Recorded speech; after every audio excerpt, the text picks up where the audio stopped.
According to CNN, that hat signified that the Harris campaign was serious about burnishing their credentials among young voters, especially white men. Watch. I want to show our viewers something that our colleague Josh Campbell just pointed out to me, and I believe we have it. It's new merch. All the campaigns get merch up really quickly. But this in particular, as Josh is pointing out, is in orange, blaze orange. It's a color used by hunters for safety purposes. And that's what Tim Walz is. He is a hunter. And the fact that that is one of the first things that they are selling, that tells you a lot about the way that they are trying to get the white men. I might get one. That's not I mean, there's a way to style that hat that could fit in with the culture, you know? Could there be anything more cringe than that CNN panel? Oh, it's like watching The Office, the original British one, by the way, which was seriously cringe. Whatever you think of Ricky Gervais. Anyway, that was so cringe. That hunting cap with Harrison Waltz in orange. And then the black woman saying, I'm going to get one. I could style that. Oh, my God. That was because, as they informed us, it's a hunting cap, and Tim Walz is a hunter. So cringe. It's unbelievable. Are any of you, let me know in the comments if any of you are thinking of getting some of that sweet merch, some of that swag, so you can wear it around. You know, I'll welcome you. This is a big tent channel here, you know. I don't mind if Democrats listen. They can even hate on me in the comments. Fine by me. But how utterly, that was so cringe. I just can't think of a better word. So there was so much optimism. Tim Walz is a hunter, CNN assured us. That's why he needs the blaze orange hat.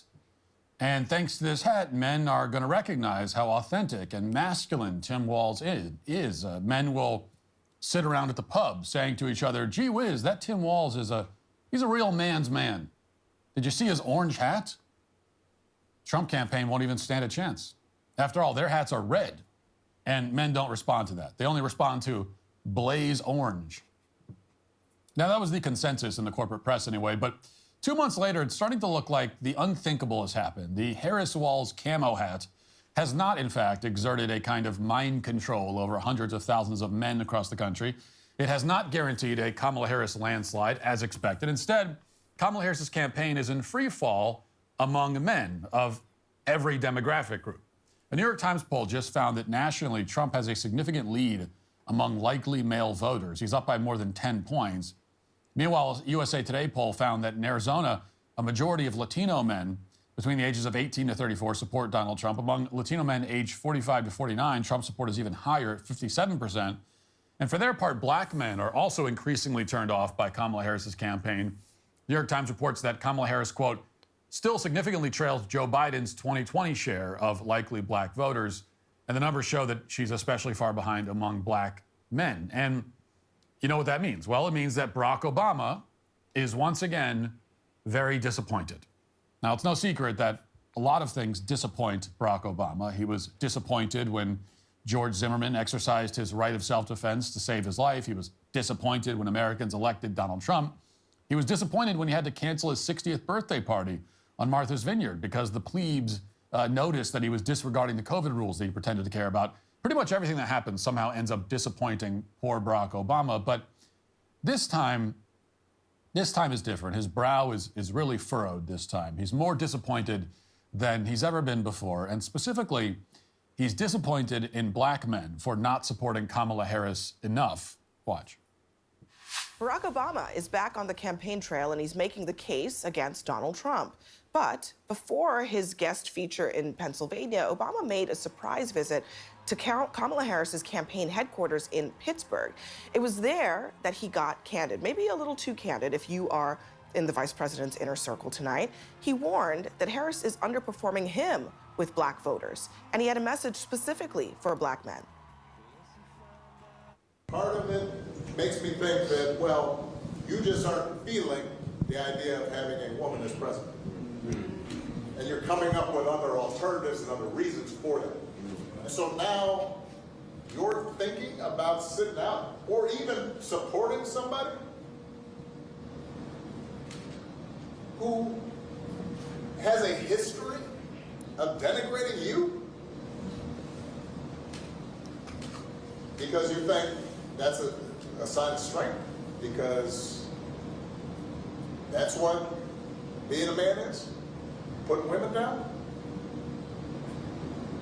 That's not acceptable. That's not acceptable, says former President Barack Obama to a very enthusiastic crowd of black gentlemen who, don't know about you, but I don't think they were really feeling his message there. How can you be any more out of touch? The Democrats, frankly, it's shocking to me that they're even still going. You know, don't get me wrong. The Republicans, I think they're absolutely hopeless, but this is the game we're playing in America. You know, from my perspective, I'm over in Europe, as you know. I'm based in an unnamed Western European country. We have a completely different system here. We don't have two-party systems generally in European countries. Have a parliamentary system. There's lots of political parties. They have to form a coalition government. It's a completely different game.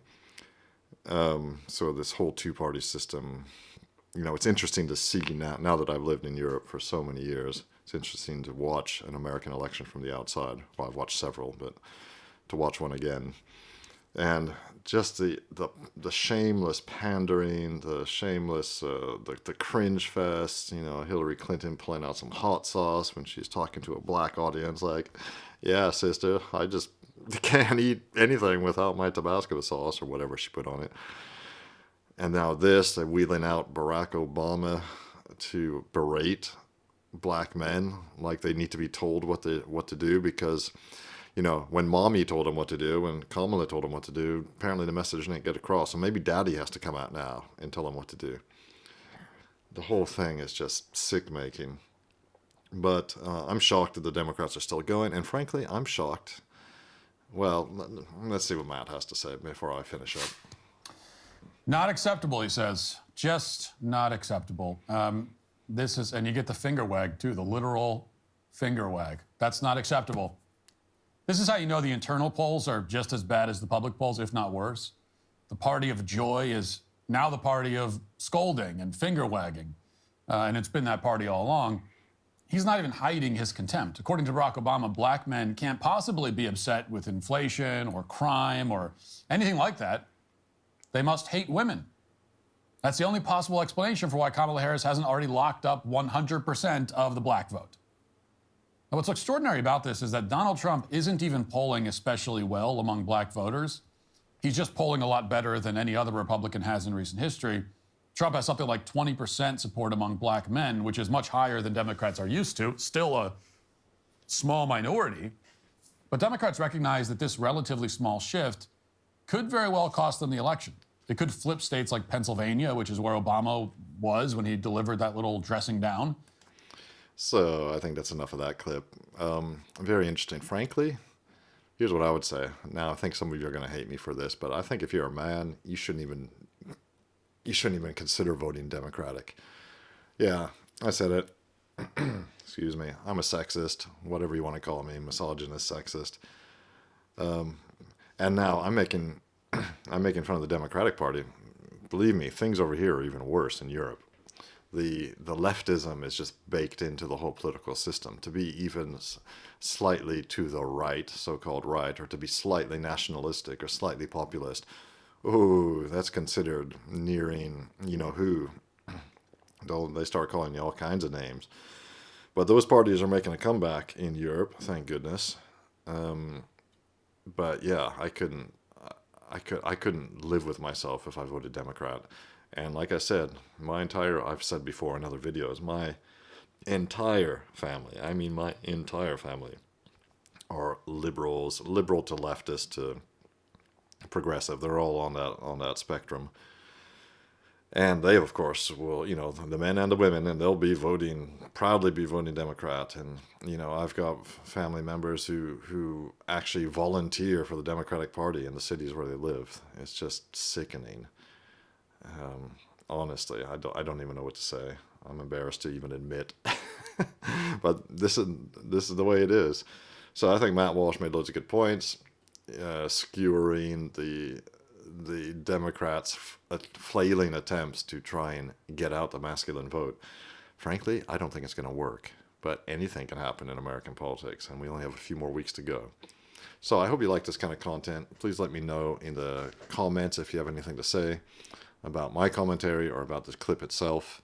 And if you like this kind of stuff, please like and subscribe. It really helps me grow the channel and continue making content for you.